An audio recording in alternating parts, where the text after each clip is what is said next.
Hi guys, my name's Niko. I sing and play guitar in a band called Now in Colour, and this week I bought an album called Niche Syndrome by One OK Rock. We have to carry on! We have to make it for us! But I'm never gonna make it! Let's go!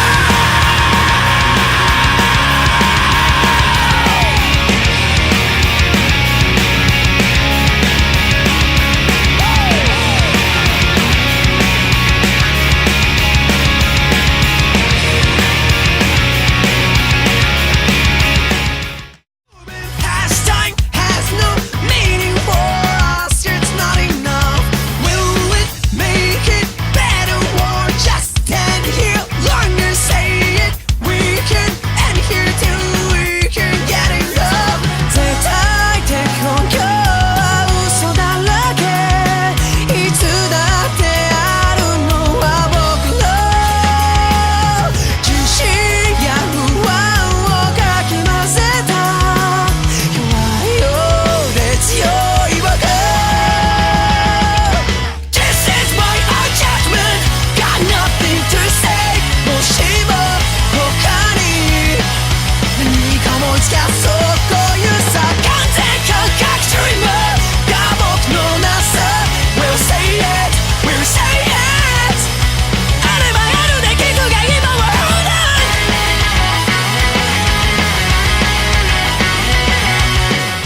自分に嘘だけつかないこと忘れてたまるもんかよ僕が僕じゃなかったらたとえ生きてたって生きてる意味すら見つからんだろう声にならない叫びを僕が声を枯らして叫んで歌って伝わるまでわめいて届くまでやめな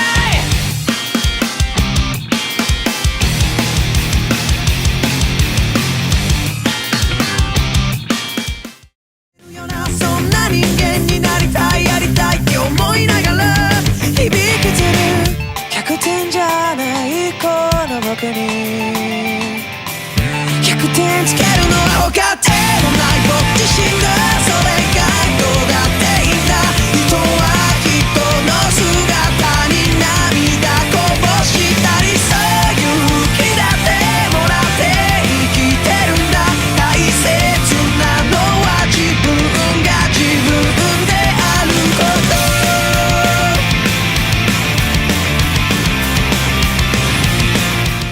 Niche Syndrome came out in 2010. It's One OK Rock's fourth studio album. It's 13 tracks long, it's got an intro and 12 full length. And if you know me and you've seen my other videos, you'll know that One OK Rock is one of, if not my favorite band right now, and they have been for some years. So the name One OK Rock comes from a stylized version of 1 o'clock, because when they first started out they used to have band practice at 1 a.m. because the rehearsal space was cheaper, apparently. And Niche Syndrome, I think, for a lot of people who like One OK Rock, Niche Syndrome represents like a real turning point for their careers and their sound, you know, for them both commercially and musically. And it's got some interesting history behind it, actually. So One OK Rock are a 4-piece right now. They have 4 original members still. But they used to be a 5-piece. They used to have a lead guitarist whose name was Alex Onizawa for the first 3 albums, Seitaku Byo, Beam of Light, and Kanjo Effect. God, I almost forgot it there. And unfortunately, after Kanjo Effect, Alex Onizawa was actually arrested and ejected from the band, basically.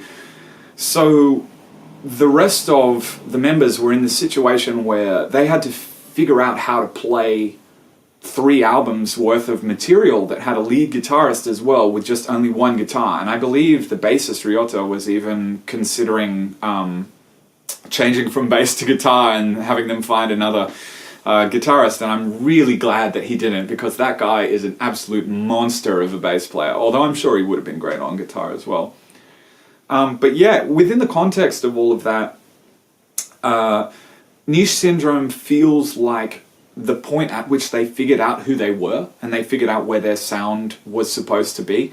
And the band even themselves have said in an interview that I saw that when Kanzen Kankaku Dreamer, which is the main single off the album that came out a little bit before the record itself, when that was finished, when they were done with it, they really felt like they had gotten somewhere new, that they'd ended up somewhere where they hadn't been before. And I can tell you that when you manage to do that musically, it's a huge thing for you.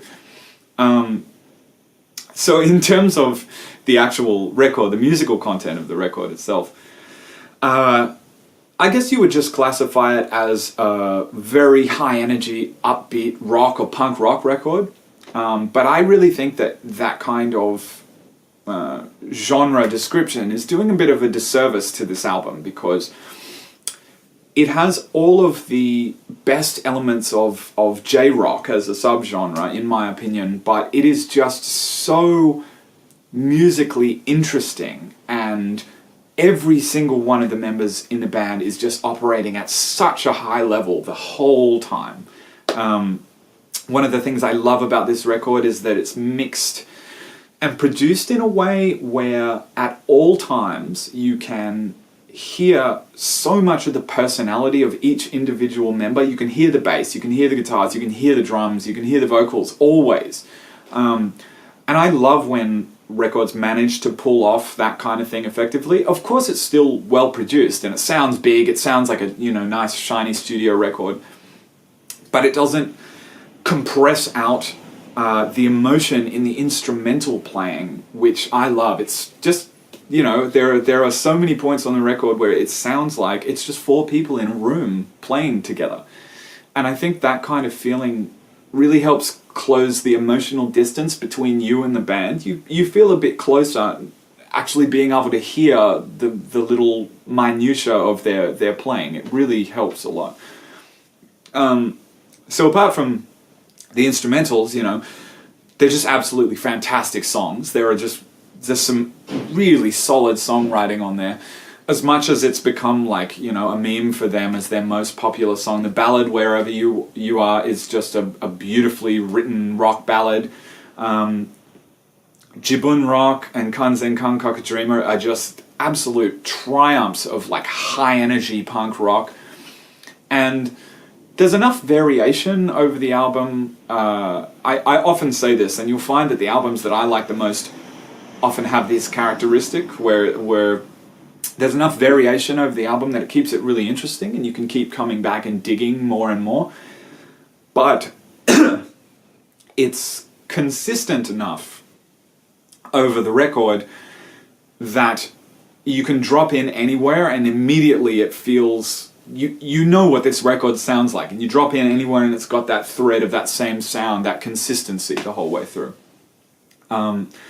So another thing that I can't overstate is that the vocalist in this band, Taka Moriuchi, is just one of the best live rock singers in the game right now. He is just so far ahead of anyone else that I've heard in his kind of caliber. He's got an amazing range, an incredibly powerful, raspy voice that kind of at times sounds like Steven Tyler from Aerosmith. And hearing his voice was the first thing that actually really grabbed me when I heard 1OK Rock the first time. I think the first song that I heard by them was Clock Strikes off Jinsei Kakete Boku wa, which is their 6th album, and then I kind of went backwards from there. But yeah, his singing on this record is absolutely phenomenal. It's actually the first album where they started introducing dirty, like scream vocals. They're not used very often, but they're used very effectively. If you probably heard the clip at the beginning of this song that I played of Never Let This Go, and that just really sets the tone for the record for me. It's just like straight in, 100% from the get-go. So if I ever want to get like motivated or I feel like I need to pick me up and something to really push me to get something done, this album is the first thing that comes on. It really is. What else can I say about this record? In terms of the vocals as well, I don't think that they're tuned. or if they are tuned, they're not tuned very much. And I don't mean auto-tuned, but I mean pitch corrected. So basically every modern band, including me, uses pitch correction to some extent, usually on studio recordings. I'm trying to use it less because I've come around to, like, I understand a bit more the effect that it has on the emotional content, but on this album, the emotion that is carried in the lead vocal is just incredible. Like, he sounds, you know, wounded at points because there is just so much grit and so much power that comes through in his voice. It's absolutely beautiful. Really, really well done on the vocal front for this record. In terms of a greater context with the rest of their music, I love this album, the three before it. I love the ones after as well. I'm not that into their most recent stuff. Like their most recent album, Ambitions, was a bit more difficult for me to get into. Like, there are some great songs on there. Like, don't get me wrong. Like, Start Again is amazing as well. But I feel like it's an unfortunate consequence of often bands like this, especially, like, you know, bands that external people consider to be J-rock. They'll always have this problem where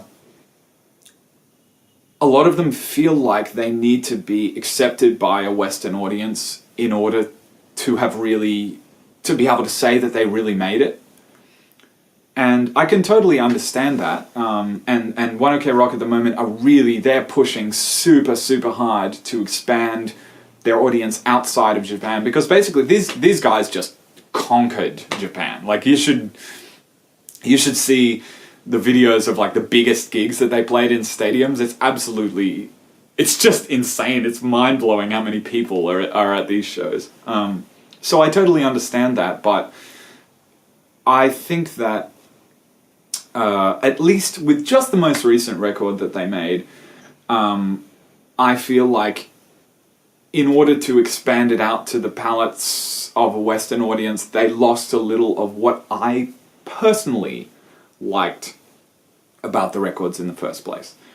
So, of course, it's up to you to decide. I would recommend this very strongly as a starting point for One OK Rock, and then you can decide to either go forwards or backwards, newer or older, depending on, you know, whether you're interested in something a bit more commercial produced, shinier, I guess, and then rougher and a bit more earthy, you know, if you go with the older stuff. But everything by them is great. I've listened to every song that they've ever made that I can get my hands on, basically. I love these guys to bits. So check out Niche Syndrome, it's a great album, and One OK Rock are a great band.